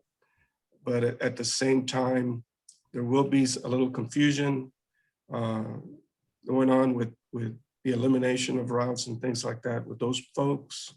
I would really try to get the word out to Louisville on routes 21, 22.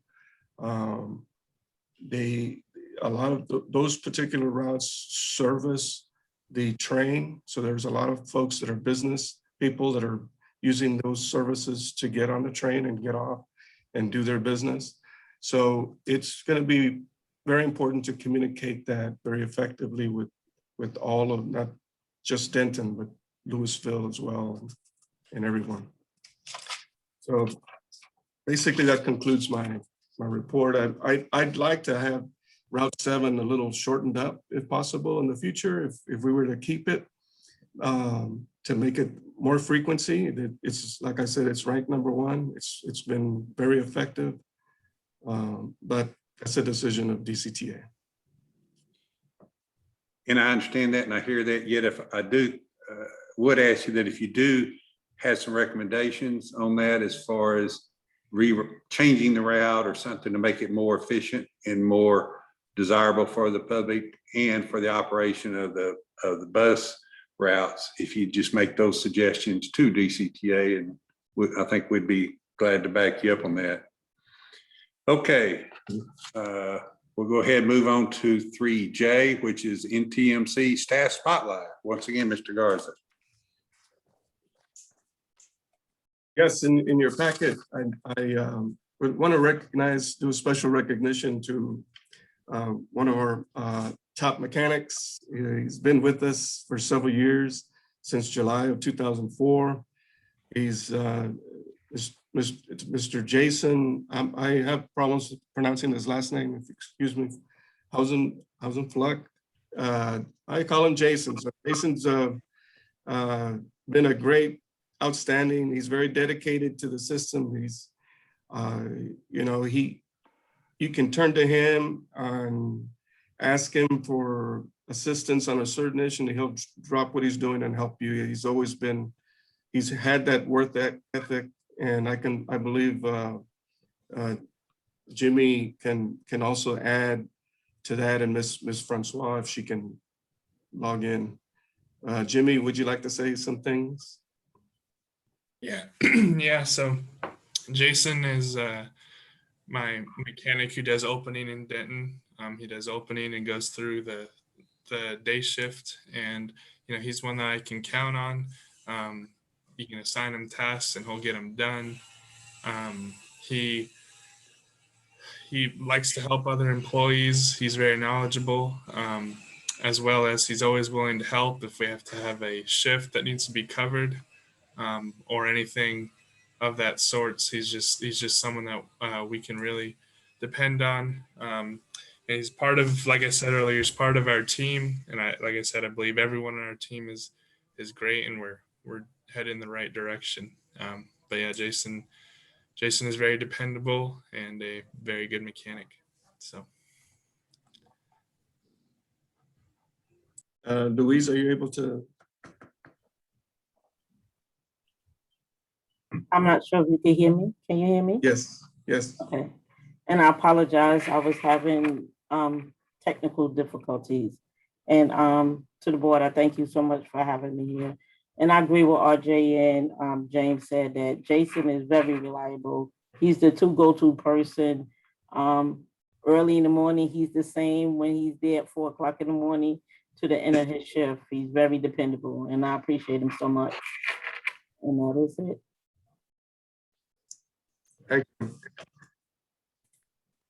And I think Jason's listening in. I'm not sure, but I think he's might be in Jimmy's office. So again, thank you, Jason.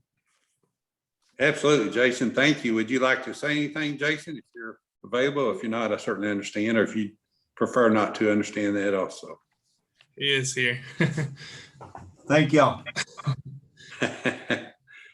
Well, thank you, Jason. And I really like what they said here is that your willingness is to do whatever it takes to get the job done, and that your attitude is really a helpful demeanor to all the other employees. And I know that's what's critically important, to not only be willing to do the job and get it done, but also to encourage others and make sure that others feel that they are doing the job too. And that we appreciate that very much. Jason, thank you very much for all your work and effort.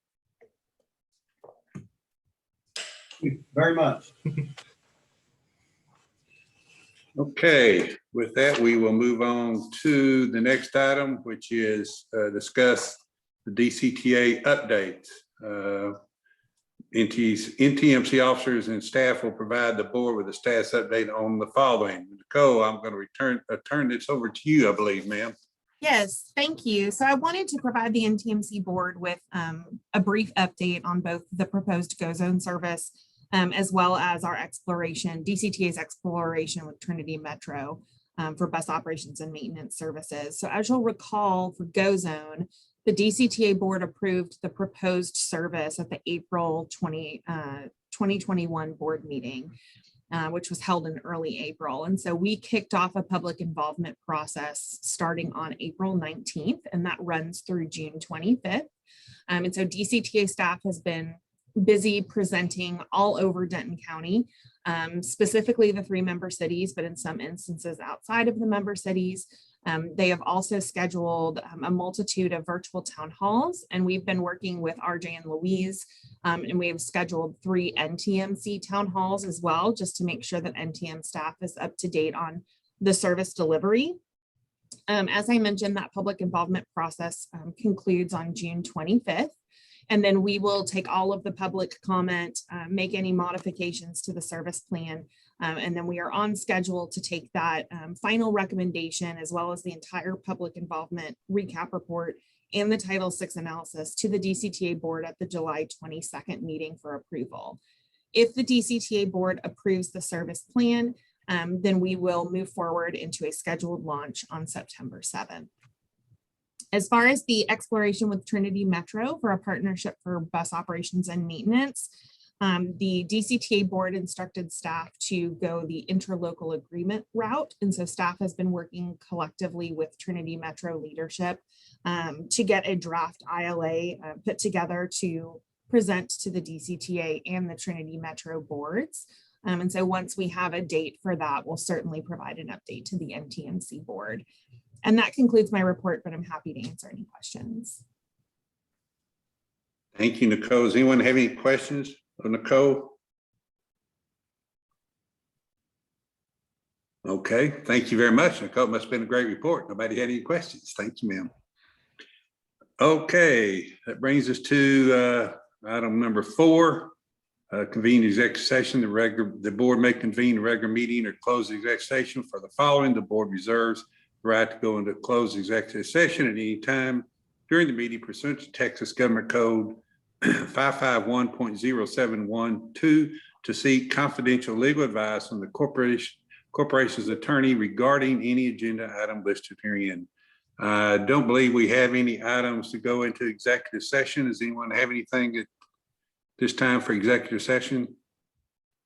Mr. Chair, there are no items this time. I do want to bring one item up to the board quickly, going back. under our regular agenda regarding our resolution for our meeting times and places. We still have a resolution out there stating that our meeting times are at 8:30. And I know we're going to send out a survey as far as, the meeting times and so forth. I just wanted to make you aware, our resolution still says 8:30. We still post, we meet at 8, we meet all the requirements under the law. But did you want to go ahead and go back to that and establish a resolution now for our meeting times at 8 o'clock on the fourth Wednesdays? Yes, so that would be my preference. I appreciate you bringing that to our attention. I'd forgotten we had not officially done that, but that'd be my direction, is that we go ahead and make that or change that resolution to 8 a.m. Then once we do the survey, if we decide to make it different, we can change it again. Could we then go ahead and go back to that and just take a motion and see if we can get approval on that? Do I hear a motion to change the resolution to starting at 8 a.m.? So moved. Raymond Suarez. I'll We have a second motion- that. We have a motion by member Suarez and a motion and a second by member Hayes. All in favor, please say aye. Aye. Aye. Opposed, please say no. Motion carries. Thank you, Counselor. Thank you. And I'll give that credit to Christina. She's the one that mentioned we still had one for 8:30. Okay. Thank you, Christina. I won't steal it. Thanks, We Joe. appreciate it. Keisha was also on it. Well, thank everyone. I appreciate everybody. Yes. Take us all working together to get this thing done. Absolutely. Okay. Next item is item 6, future agenda items. We've had some discussion. We know we're going to bring the bylaws back to the next agenda.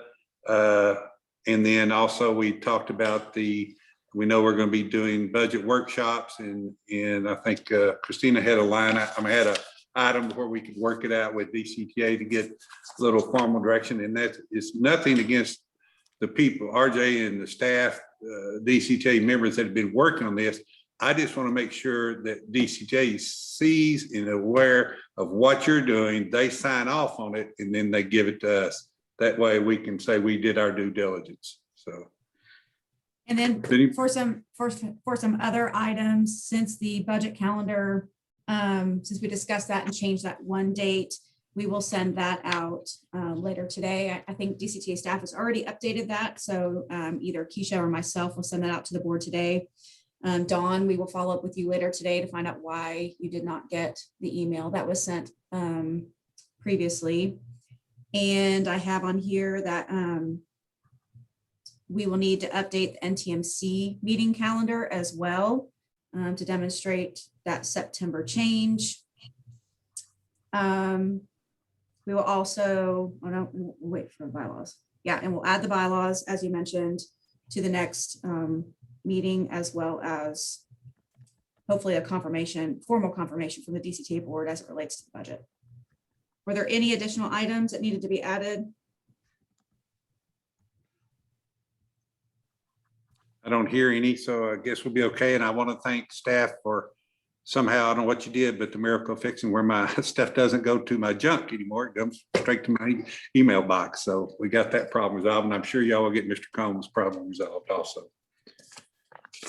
Okay, once again, I want to thank all of the staff and for all the work that you've done, not just those that are here today, but be sure and please pass on our thank you and our gratitude to all the other staff members, both on the DCTA side that work for us and all the employees of NTMC, that they make sure that we know that we're great. They know that we're grateful for the efforts and work they put out, because without them, we could do nothing. So we greatly appreciate that. I want to thank all of you for your time and effort. And so I won't ramble on anymore. Thank you. And I hope you all have a wonderful day, and God bless. And I'll entertain a motion for adjournment. So moved. I'll second. We have a motion by member Combs to adjourn, a second by member Hayes. All in favor, say aye. Aye. Aye. Aye. Opposed, say no. Motion carries. We're adjourned. Thank you again. God bless. Thank you. Thank you. Thank you. Thank you all.